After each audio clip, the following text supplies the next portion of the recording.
We often celebrate originality, the genius of a revolutionary idea, the birth of a new invention, the spark of a story never told before.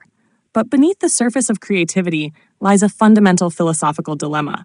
If every thought we have is influenced by something that came before it, can any thought truly be original? At the heart of this question is the concept of causal determinism, the idea that all events, including thoughts, are determined by prior causes. Every experience, memory, conversation, or observation subtly shapes our mental landscape. The language we speak, the culture we inherit, the books we read, and the emotions we've felt all create the framework from which our thoughts emerge.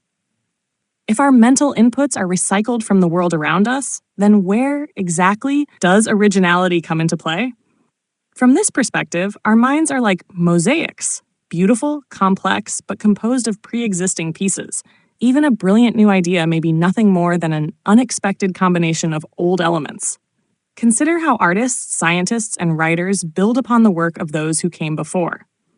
Innovation often involves remixing, reframing, or recontextualizing familiar concepts rather than producing something from a blank slate. Yet, this doesn't mean that originality is a myth. Many philosophers argue that originality doesn't require isolation from influence. It requires novel expression. While our raw materials may be inherited, how we assemble them, reinterpret them, or push them in new directions can still result in something fundamentally unique. An idea influenced by the past can still break ground in the present.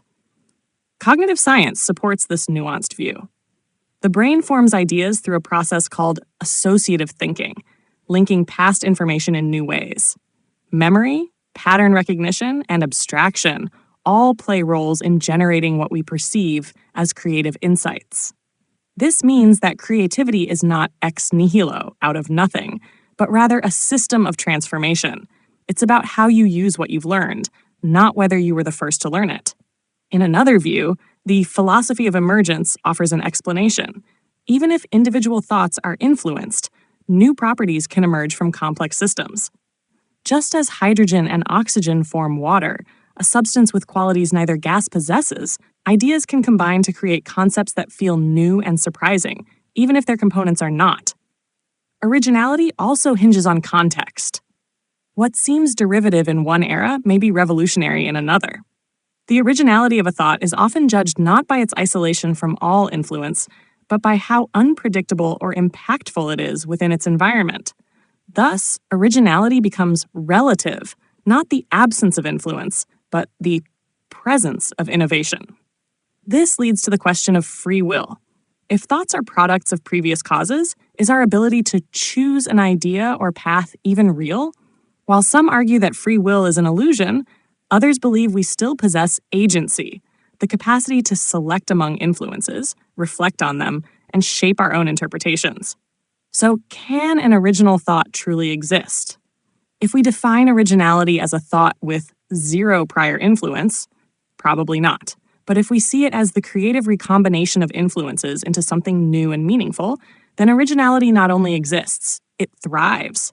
What matters is not whether a thought is pure, but whether it adds value, shifts perspective, or opens a new path.